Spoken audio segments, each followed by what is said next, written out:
今天采的粗叶很大张，很漂亮啊，还大过我手。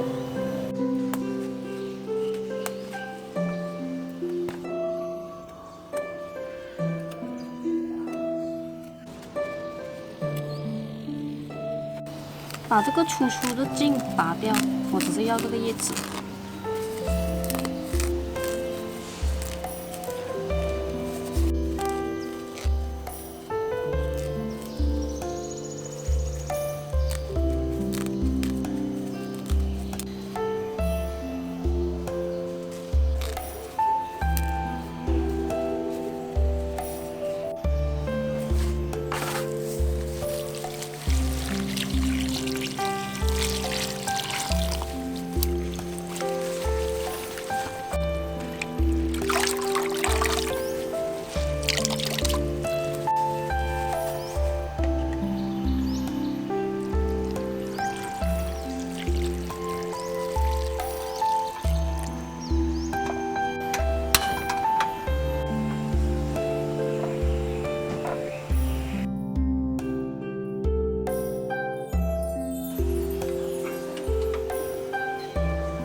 哟，那青青色色的东西是什么？这个是初叶板来的，你看你没用这个叶子做了咯。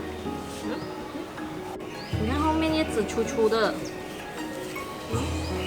是大片哦。你要试试吗？来，我给你试试看。来，你试试看。拿起来。对，香蕉叶来的。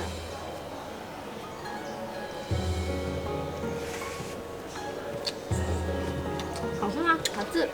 好吃哦 ，QQ 的哈、很香一种叶子的味道。这个粗叶板呢，我们客家话呢是叫粗叶板，是一种很传统的客家古早味茶。这个粗叶呢本身就是一个中草药，它具备清热去火、消肿活血的功效。今天我做呢，这个是无馅料版的。如果大家要做有馅料呢，可以自行加入，也可以做咸的，也可以做甜的，比如那种咸的豆沙馅料，或者那种菜脯的也是可以。希望大家会喜欢我今天分享这道粗叶板。拜。观看更多，请关注傻大姐美食厨房。